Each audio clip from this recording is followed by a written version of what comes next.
तो दोस्तों आज इस वीडियो में हम लोग क्वांट फ्लेक्सी कैप फंड के बारे में बात करेंगे। कैसा फंड है, कितनी अच्छी रिटर्न्स यहाँ पर ये दे रहा है। एक साल में सबसे अच्छी रिटर्न्स देने वाला फ्लेक्सी कैप फंड ये चल रहा है। तो क्या आपको इस फंड में इन्वेस्ट करना चाहिए अभी इस मौके पे, या फिर थोड़ा सा पेशेंस अभी इस फंड में रखना चाहिए।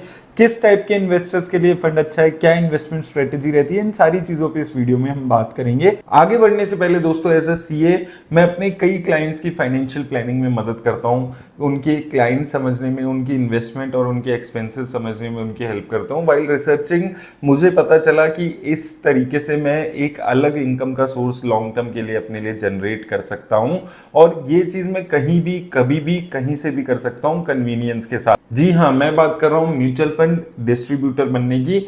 यहाँ पर आपकी जो इन्वेस्टमेंट है वो भी लगभग जीरो होती है। यहाँ पर आपकी कैपिटल जो है वो आपकी नॉलेज और आपकी जो नेटवर्क है वो बनता है। और ये इंडस्ट्री भी बहुत बड़ी इंडस्ट्री बन चुकी है, 50 लाख करोड़ से ज्यादा की, और अभी भी ग्रो हो रही है। इसके साथ साथ यहाँ पर कंपटीशन भी कम है। 140 करोड़ की हमारी पॉपुलेशन में अभी भी 3% लोग ही इन्वेस्टमेंट कर रहे हैं। तो यहाँ पर जो अपॉर्चुनिटी साइज है वो भी काफी बड़ा है, और इसी अपॉर्चुनिटी को आप ग्रैब कर सकते हो प्रूडेंट कॉर्पोरेट के साथ। Prudent corporate is one of the largest and most trusted mutual fund distributor. इनके ऑनलाइन प्लेटफॉर्म पर जाकर आप डिजिटली इनरोल कर सकते हो और अपनी journey towards long term wealth creation और लॉन्ग टर्म इनकम सोर्स आप शुरू कर सकते हो।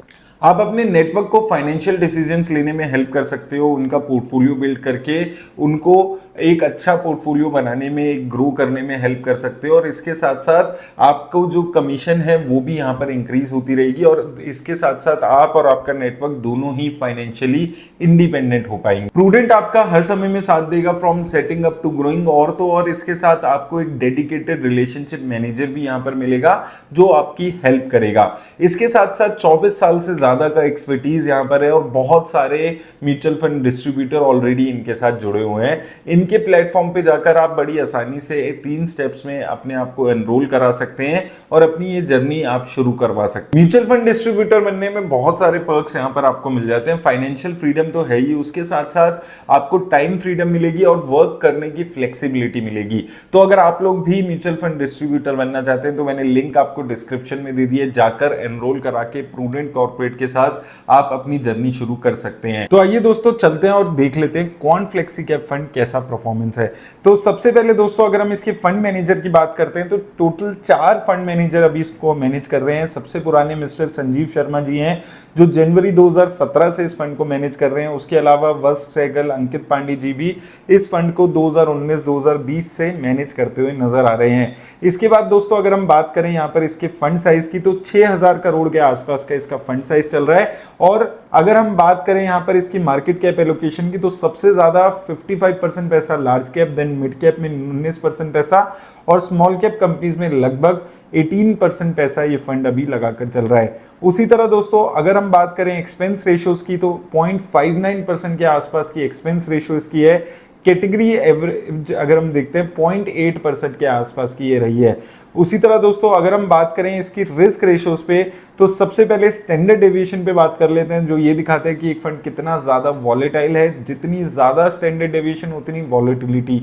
तो यहाँ पर ये फंड की जो स्टैंडर्ड डेविएशन है 17 के आसपास है, कैटेगरी एवरेज 13.32 है। यानी कि अपनी कैटेगरी के एवरेज अगर हम देखते हैं तो काफी ज्यादा वॉलेटाइल ये फंड यहाँ पर रहता है। शार्प रेशो की बात करें तो शार्प रेशो बताती है कितनी रिस्क एडजस्टेड रिटर्न ये फंड दे रहा है। तो रिस्क एडजस्टेड रिटर्न्स के मामले में ये फंड बेहतर नजर आता है। 1.37 के आसपास की इसकी शार्प रेशो यहाँ पर है, जो कैटेगरी एवरेज 1.09 के आसपास ही है। टर्नओवर रेशो किसी भी फंड की दोस्तों ये बताती है कि एक फंड कितना ज्यादा पोर्टफोलियो में चेंजेस कर रहा है। जितनी ज्यादा टर्नओवर रेशो उतने ज्यादा चेंजेस। तो यहां पर बहुत ज्यादा चेंजेस किए जाते हैं पोर्टफोलियो में। 179% के आसपास की टर्नओवर रेशो है। तो ये दिखा रहा है कि फंड बहुत ज्यादा फ्रीक्वेंटली अपने पोर्टफोलियो को चेंज करते हुए यहां पर आता है। इसके अलावा दोस्तों अगर हम चलते हैं टॉप 5 सेक्टर्स की बात करें तो सबसे ज्यादा फाइनेंशियल सेक्टर में फंड पैसा लगा रहा है। उसके बाद एनर्जी सेक्टर में 22% पैसा। उसके अलावा कंज्यूमर स्टेपल्स, हेल्थ केयर और ऑटोमोबाइल सेक्टर में ये फंड अपना पैसा लगाकर चल रहा है। तो 47% के आसपास पैसा ये फंड अपना फाइनेंशियल और एनर्जी सेक्टर में इस वक्त लगाकर चल रहा है। और टोटल अगर हम टॉप 5 सेक्टर में देखते हैं तो लगभग 60% से ज्यादा ये फंड अपना पैसा लगाकर चल रहा है। कंसंट्रेटेड पोर्टफोलियो इसका ज्यादा रहता है, ये चीज यहाँ पर इसका जो रिस्क है उसको और ज्यादा बढ़ा देती है। कंपनीज की बात कर लें टॉप 10, तो सबसे ज्यादा जिस कंपनी में इसकी एलोकेशन है वो है रिलायंस इंडस्ट्रीज 9.5% के आसपास की। उसके अलावा HDFC bank, Adani power, Kotak Mahindra bank, Samvardhana Motherson, इसके अलावा टाटा पावर जैसी कंपनीज यहाँ पर देखने को मिल रही है। तो मिक्सचर है यहाँ पर। प्राइवेट बैंक्स में अभी इसने एलोकेशन बढ़ाया है। यहाँ पर आप देखेंगे पीएनबी जैसी कंपनी से एग्जिट इसने किया है। हुडको में यहाँ पर एलोकेशन आपका दिख रहा है। तो मेजरली मोमेंटम ट्रेडिंग और वैल्यू इन्वेस्टिंग का एक अच्छा कॉम्बिनेशन करके अभी क्वांट फंड चल रहा है। शुरू में ग्रोथ कंपनीज में ही पैसा लगा रहा था, फिर धीरे धीरे इन्होंने वैल्यू ओरिएंटेड कंपनीज को भी पोर्टफोलियो में ऐड किया है। तो एक अच्छा यहाँ पर कॉम्बिनेशन इस वक्त ये बनाकर चल रहे हैं। स्वान एनर्जी, हुडको, जियो फाइनेंशियल, ये कंपनी आप देखेंगे तो रिस्की कंपनीज यहाँ पर है। उसके अलावा HDFC bank, Kotak Mahindra bank, Reliance जैसी कंपनीज हैं जहां पर अभी आपको आने वाले 1-2 साल में अच्छी रिटर्न्स देखने को मिल सकती है। वहीं अगर हम रिटर्न्स की बात कर लें यहाँ पर, तो 5 साल में इस फंड ने आपके लगाए हुए 10,000 रुपए को 44,000 रुपीज बना दिया और 10 साल में आपके लगाए हुए 10,000 रुपए को 73,000 रुपीज के आसपास इस फंड ने बनाया है। 3 साल में 21,000 रुपए, 3 साल में ये फंड ने अपना पैसा डबल कर दिया और 2 साल में भी 10,000 रुपए आपके 20,000 के आसपास कर दिए हैं। तो काफी अच्छी रिटर्न्स यहाँ पर ये फंड जनरेट करके दे रहा है। 1 साल, 2 साल, 3 साल, 5 साल, 10 साल, किसी भी पीरियड में अगर हम देखते हैं, हर पीरियड में एक अच्छी रिटर्न्स है। एसआईपी इन्वेस्टिंग की भी बात अगर करें तो यहाँ पर भी बहुत अच्छी रिटर्न्स यहाँ पर देखने को मिल रही है। 1,000 रुपीज पर मंथ की एसआईपी अगर आपने 10 साल पहले कराई होती तो आपके लगाए हुए 1,20,000 रुपए को इस फंड ने 5 लाख के आसपास बना दिया है, 4,85,000 रुपए के आसपास बना दिया है। 26% की ग्रोथ यहाँ पर देखने को मिली है। 5 साल में 39% की ग्रोथ है, 3 साल में 37% के आसपास की ग्रोथ है और 1 साल में लगभग 70% के आसपास की ग्रोथ ये फंड अपनी दिखाते हुए नजर आ रहा है। तो एक जबरदस्त ग्रोथ यहाँ पर ये फंड अपनी एसआईपी में दिखा रहा है और लगातार कंसिस्टेंटली यहाँ पर ये फंड परफॉर्म कर रहा है। हालांकि रिस्क भी उसके लिए फंड ज्यादा लेते हुए नजर आ रहा है। अगर हम बेंचमार्क रिटर्न से इसका कंपैरिजन करते हैं तो यहां पर भी आप देखेंगे 1, 2, 3 और 5 साल में इस फंड ने लगातार अपने बेंचमार्क इंडेक्स को यहां पर हर महीने में बीट करते हुए ये फंड आया है। 5 साल में इस फंड ने 35% के रिटर्न दिए और इसके बेंचमार्क इंडेक्स ने सिर्फ 20% के आसपास की ही रिटर्न्स दी हैं।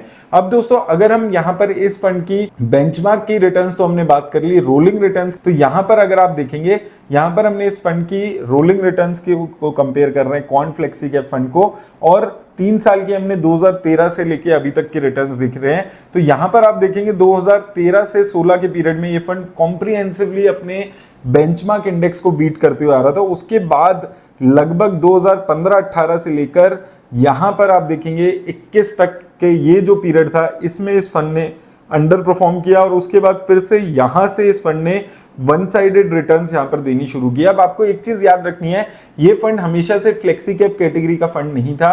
पहले ये थीमेटिक फंड हुआ करता था, क्वांट कंजम्पशन फंड के नाम से ये फंड था। फिर 2021 के अराउंड इन्होंने इस फंड का नाम चेंज करके फ्लेक्सी कैप फंड यहां पर कर दिया था और उसके बाद से लेकिन अगर आप देखेंगे कंसिस्टेंट रिटर्न्स क्वांट के म्यूचुअल फंड्स में सभी कैटेगरीज में देखने को मिली है। हालांकि ये लोग रिस्क भी ज्यादा ले रहे हैं, लेकिन उसके साथ साथ जो एक अच्छी अभी चीज रही है क्वांट फंड्स की कि ये वक्त के साथ कंपनीज में चेंजेस करते हुए चल रहे हैं। लेकिन साथ में आपको ये भी चीज समझनी है कि ये चेंजेस कब तक सही बैठेंगे मार्केट में, ये बहुत ज्यादा मुश्किल हो जाता है। कोई भी बहुत ज्यादा लंबे टाइम तक एक बारी में कंपनीज को सही गैस नहीं कर पाता है। ये एक सबसे बड़ा रिस्क अब धीरे धीरे क्वांट म्यूचुअल फंड्स के साथ जुड़ता जा रहा है, जो कि क्वांट फ्लेक्सी कैप के साथ भी है। फ्लेक्सी कैप कैटेगरी में अगर आप ज्यादा रिस्क लेना चाहते हैं तो ये फंड आपके लिए अच्छा हो सकता है। कम रिस्क लेना चाहते हैं तो पराग पारिक फ्लेक्सी कैप जैसा फंड आपके लिए बेस्ट सुटेबल हो सकता है। आपकी चॉइस है, आप कितना रिस्क लेना चाहते हैं उस हिसाब से आप इन्वेस्ट करिएगा। और हाँ दोस्तों, अगर आप लोग भी अपने रेगुलर इनकम जनरेट करना चाहते हैं तो मैंने लिंक डिस्क्रिप्शन में दे दिया है, जाकर आप प्रूडेंट के साथ एनरोल होकर अपनी एक अच्छी इनकम जनरेट कर सकते हैं। धन्यवाद दोस्तों।